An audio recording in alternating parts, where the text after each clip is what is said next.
Muy buenas, Adolfo, y bienvenido a Publishers. ¿Qué tal, José? Buen día. Bueno, como yo era, para las personas que nos están viendo, tanto suscriptores de nuestro canal como los que no lo son, ¿de qué va? ¿Cuál es la sinopsis de Como yo era? Eh, Realmente lo que yo quiero transmitir con una sinopsis de cómo yo era es que llamamos en inglés, bueno, se llama en inglés coming of age. Es la maduración de un joven en la ciudad en la que yo crecí, Guadalajara. Actualmente estoy en una parte aledaña a Guadalajara que se llama Zapopan. Aquí es donde pues ya me establecí como adulto casado. Y como yo era, trata de un joven de 19 años que está descubriendo que va a perder básicamente su vida, su identidad, todo porque se va a convertir en un hombre lobo. No un hombre lobo como los de las películas romantizadas clásicas, sino literalmente va a pasar por el proceso de hombre lobo y después va a pasar a ser nada más un lobo, una bestia. Va a perder su identidad, va a perder su Su voluntad, ¿no? y va a estar lo mismo que muerto.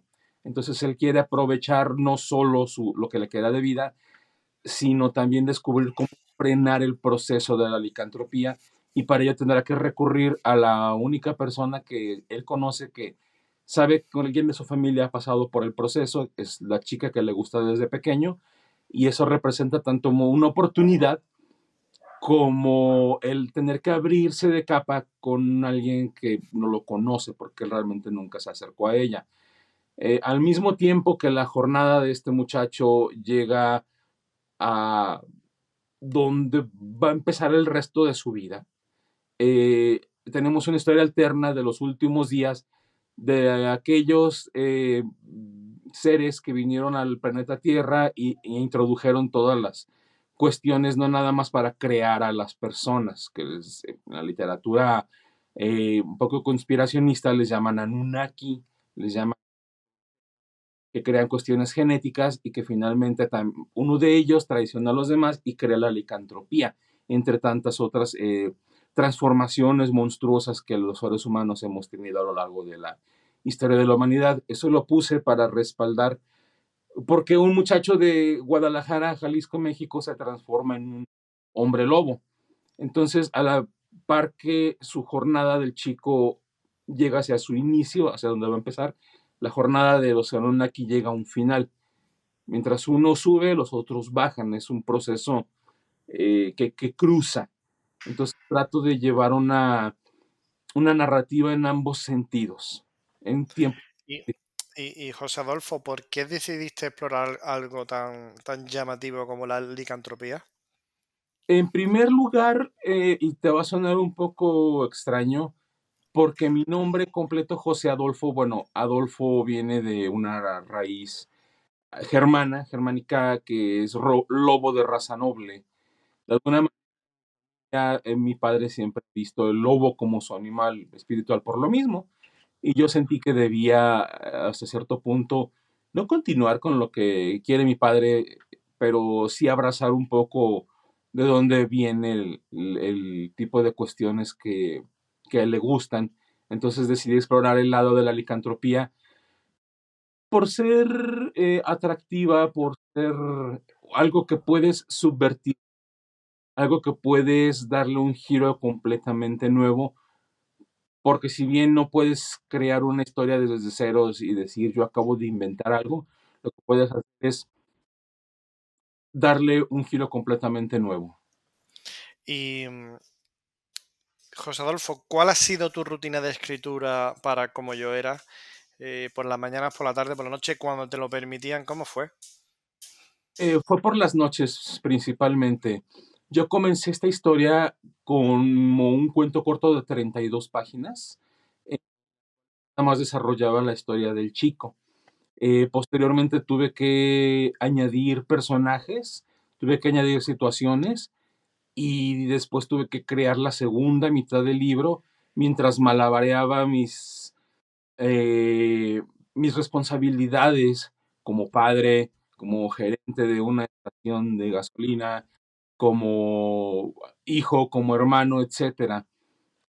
Fue una cuestión tanto secundaria para mí, pero ahora quiero que tenga una forma real, una forma concreta. Creo que está listo para que lo vean mis familiares, mis amigos, tal vez el mundo. Por eso decidí optar por la autopublicación.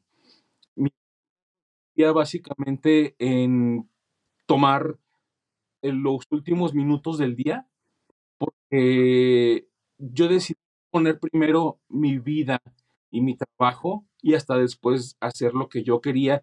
Tarde en mi vida, alrededor de a los 40 años y hasta ahora que tengo 47, puedo lograr ver el fruto de esos 7 años de algunos desvelos, de algunas veces que no podía yo darle tiempo al libro en las noches, pero logré terminar todo de una manera que me pareció satisfactoria. Qué bueno. ¿Y cuáles dirías que son tus mayores influencias, tanto literarias como quizás cinematográficas para Como yo era? Una de las influencias definitivamente fue el perfume. Yo nunca vi la película, pero leí el libro. Eh, el final un poco, mucho malo negativo que puede tener un protagonista de un libro, para quien ya... toda mi vida he leído diferentes tipos de publicaciones. A mis 7, 8 años leí Cosmos de Carl Sagan. He estado muy metido en la parte de divulgación científica y vale decir que los temas que yo toco en el libro de Anunnakis, de astronautas de la antigüedad, yo personalmente no los creo. No creo que existan, yo no creo que los aliens sean pirámides, pero tomo los elementos de la cultura pop actual, iniciada por King, leí el primer libro de Eric von Däniken y otros dos de los dioses del espacio exterior, las carrozas de los dioses, etcétera.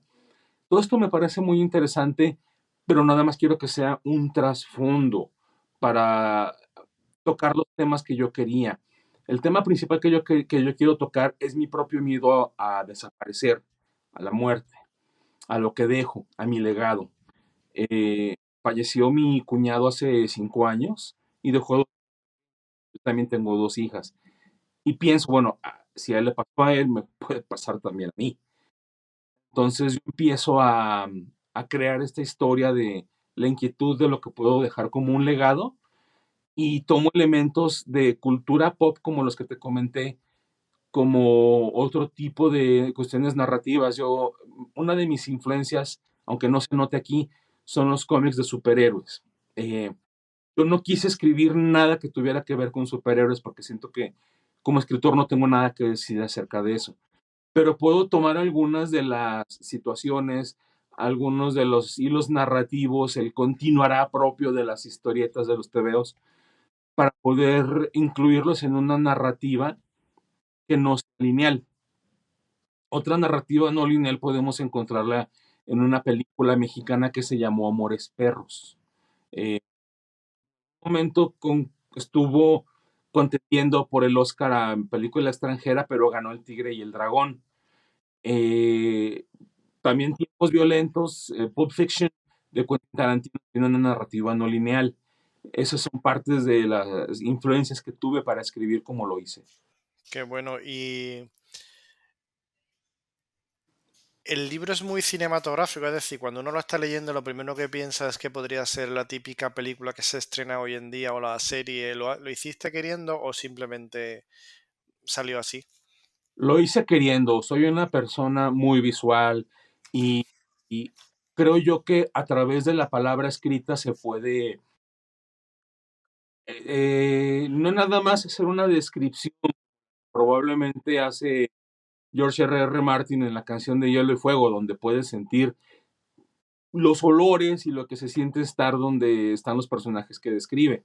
Sí, o J.R. Tolkien en El Señor de los Anillos, sino también al leer yo Musashi de Eiji Yoshikawa, una de principios del siglo pasado, 1930 aproximadamente, describe las peleas entre samuráis de una manera cinematográfica sin que existiera ese tipo de lenguaje cinematográfico en realidad en aquel entonces. Él se estaba adelantando un poco a la manera en que describe cómo una hoja samurái corta el aire y de repente en la cámara de lo que él está describiendo en su punto de vista, no aparece la acción como tal, sino aparece el resultado. Y eso te lleva de inmediato a una imagen de 35 milímetros, a una película. Y yo quería lograr algo similar a esto. Y es por eso que muchas de las escenas crudas del libro, de los asesinatos de los hombres lobo en la Francia del siglo XVIII, no son tan gráficos. Sin embargo, en algunos puntos sí lo son, para tener una variedad de estilos al momento de decir, esto pasaba violentamente en la vida real, porque todo a Francia, a la parte de Occitania, concretamente Gévaudan, la bestia de creo que se pronuncia Gévaudan, todo eso está documentado. Si tú lees en la parte de Francia que yo anoté en el libro, todo está documentado, puedes encontrar absolutamente todo. Lo único que yo hice fue recrearlo tipo ficción histórica como Eiji Yoshikawa lo hizo. Yo describo grabados, yo describo anotaciones, yo describo eh, registros que había primeramente en las iglesias de Francia, que después a finales del siglo pasaron a las municipalidades esos registros. Todo contiene los asesinatos de la bestia. Algunos los puse tal como los describen los registros y algunos sí tuve que usar mi imaginación para que fueran más gráficos y más descriptivos. Y José Adolfo, si nos encontráramos en una librería y yo tuviera en la mano como yo era y no supiera si llevármelo o no, ¿tú cómo me convencerías para que me lo llevara, para decirme que lo voy a disfrutar? ¿Qué me dirías tú? Yo te diría que llevaras como yo era porque en cierta manera refleja el mundo actual y simultáneamente el mundo antiguo y tú puedes corroborar que en algunas cosas hay muchas diferencias y en otras no, y eso es lo que hace interesante el conocer nuestra historia y cómo lo que somos no determina lo que vamos a hacer, no necesariamente, sino que nuestra voluntad determina el futuro. Para mí nuestra voluntad determina el futuro. ¿Y cómo está siendo tu experiencia con tu sello editorial, Adolfo? Ha sido excelente, hemos llevado una muy buena comunicación. Yo he usado los servicios de la manera que bien he podido. Hay unos cursos que se ofrecen de manera gratuita. Lamentablemente no he podido tomarlos, pero es muy buena la experiencia y es muy grato saber que alguien está cuidando mi texto y al mismo tiempo que yo puedo hacer las modificaciones que yo considero necesarias y van a ser respetadas porque finalmente es una autopublicación. Entonces, creo que es una gran experiencia el saber que voy a estar en una enorme cantidad de librerías en España. Tenemos un dicho aquí en México de que nadie es profeta en su tierra. Yo he intentado publicar el libro en México y ha sido complicado o no me daba lo que yo necesito. Sin embargo, encontré en la editorial Caligrama el apoyo y los servicios que yo necesitaba y por eso me he decidido por esta editorial, no por otras. Pues José Adolfo, muchísimas gracias por atendernos, enhorabuena por Como Yo Era y a todas las personas que nos están viendo ahora mismo en YouTube, decirles que Como Yo Era está a la venta en todas las grandes plataformas, así que ahora mismo que corten la entrevista y corran a comprar el libro, que les va a merecer muchísimo la pena. Muchísimas gracias. Gracias a ti. Buen día.